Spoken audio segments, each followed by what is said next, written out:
ایک کفن چور کا عجیب واقعہ۔ ایک دفعہ حضرت علی رضی اللہ تعالیٰ عنہ رسول صلی اللہ علیہ وسلم کی خدمت میں پیش ہونے جا رہے تھے کہ راستے میں ان کی نظر حضرت علی رضی اللہ تعالیٰ عنہ کی نظر ایک شخص پر پڑی جو مسلسل روئے جا رہا تھا۔ حضرت علی شیر خدا نے اس بندے سے رونے کا سبب پوچھا تو اس نے بتایا، میں بہت ہی بڑا گناہ کر بیٹھا ہوں، مجھے اللہ تعالیٰ کے عذاب سے ڈر لگتا ہے، مجھے سمجھ نہیں آ رہی کہ میں کیا کروں۔ آپ حضور اکرام صلی اللہ علیہ وسلم کی خدمت میں میری معافی کی سفارش فرما دیں۔ حضرت علی شیر خدا رضی اللہ تعالیٰ عنہ اس شخص کو ساتھ لے کر حضور محمد صلی اللہ علیہ وسلم کی بارگاہ میں پیش ہوئے۔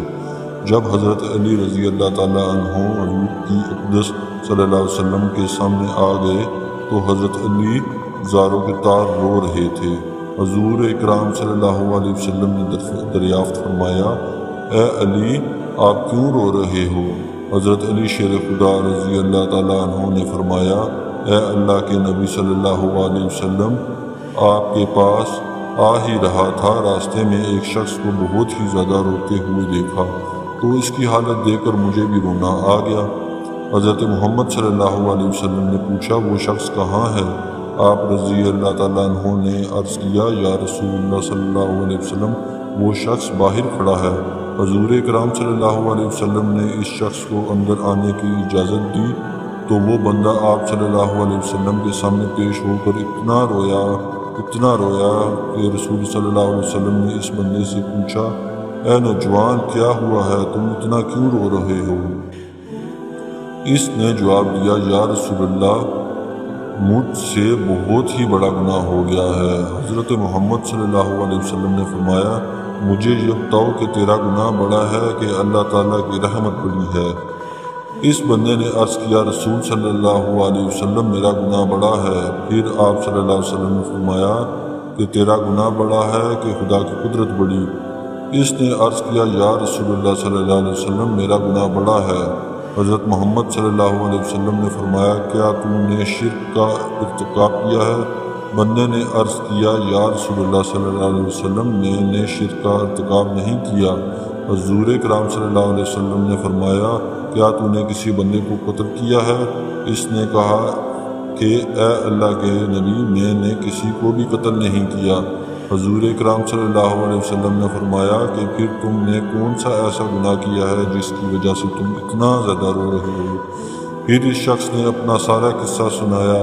اس نے کہا، یا رسول اللہ میں کئی سالوں سے کفن چوری کر رہا ہوں، میں مردوں کے کفن چوری کر کے ان کو فروخت کیا کرتا تھا، اس سے جو آمدنی ہوتی تھی اس سے اپنا پیٹ پالتا تھا۔ کہنے لگا کہ کچھ دن پہلے ایک لڑکی دفن کی گئی، میں نے اپنی عادت کے مطابق اس کا کفن اتارا اور وہاں سے جانے لگا تو مجھ پر شیطان غالب آ گیا، میں نے میری نیت بدل دی، میں نے اس لڑکی کے ساتھ زنا کیا۔ جب میں زنا کر کے اٹھنے لگا تو میں نے ایک آواز سنی کہ جیسے وہ لڑکی بول رہی ہے، اے بدبخت بندے، تو نے مجھے مردوں کے درمیان ننگا کیا، تو کل قیامت کے دن بدکار اور زانیوں میں تیرا شمار ہوگا، اللہ تجھے بھی سب کے سامنے ننگا کرے گا۔ وہ شخص کہنے لگا کہ اس لڑکی کی آواز کا مجھ پر ایسا اثر ہوا ہے کہ مجھے اب اپنے آپ پر اللہ تعالیٰ کا عذاب محسوس ہوتا ہے، میں خدا کی پکڑ میں ہوں۔ جب رسول صلی اللہ علیہ وسلم نے اس شخص سے سارا قصہ سنا تو حضور اکرام صلی اللہ علیہ وسلم کی بھی آنکھیں نم ہو گئیں۔ حضور اکرام صلی اللہ علیہ وسلم نے فرمایا، تو نے واقعی بہت ہی بڑا گناہ کیا ہے۔ حضور نبی اکرام صلی اللہ علیہ وسلم کی زبان مبارک سے جب یہ الفاظ نکلے کہ یہ بہت ہی بڑا گناہ ہے تو وہ شخص روتا ہوا باہر نکل گیا۔ اس نے سوچا کہ رسول صلی اللہ علیہ وسلم اس وقت بہت ہی ناراض ہیں، ایسا نہ ہو کہ آپ صلی اللہ علیہ وسلم کی زبان مبارک سے کوئی ایسی بات نہ نکل جائے جو میری بربادی کا مزید سبب بن جائے۔ وہاں سے نکل گئے وہ شخص جنگل اور پہاڑوں کی طرف چلا گیا۔ وہ شخص کئی روز اللہ تعالیٰ کی عبادت میں مشغول رہا اور اللہ تعالیٰ سے رو رو کر اپنے گناہوں کی معافی مانگتا رہا۔ اس کو ہر وقت وہ آواز سنائی دیتی تھی، وہ ہر وقت اللہ تعالیٰ سے دعائیں مانگتا رہا۔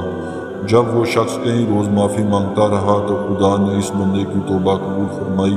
اللہ تعالیٰ کے حکم سے حضرت جبرائیل علیہ السلام حضور اکرام صلی اللہ علیہ وسلم کے پاس تشریف لائے اور سلام پیش کیا۔ حضرت جبرائیل علیہ السلام نے فرمایا، اللہ کے رسول صلی اللہ علیہ وسلم، اللہ تعالیٰ نے فرمایا کہ مخلوق کو پیدا کرنے والا، رزق دینے والا اور اپنی مخلوق کے معاف کرنے والا بھی میں ہی ہوں۔ تو حضرت جبرائیل علیہ السلام نے فرمایا کہ اللہ تعالیٰ نے فرمایا ہے کہ میں نے اس نوجوان کی توبہ قبول فرما لی ہے، میں نے اس کے سارے گناہوں کو معاف فرما دیا ہے۔ پھر اللہ نے رسول صلی اللہ علیہ وسلم نے ایک صحابی کو اس شخص کے پاس بھیجا کہ اس شخص کے پاس جا کر اس کو یہ بتاؤ کہ اللہ تعالیٰ نے تیری توبہ قبول فرما لی ہے، اللہ تعالیٰ نے تیرے سب گناہوں کو معاف کر دیا ہے۔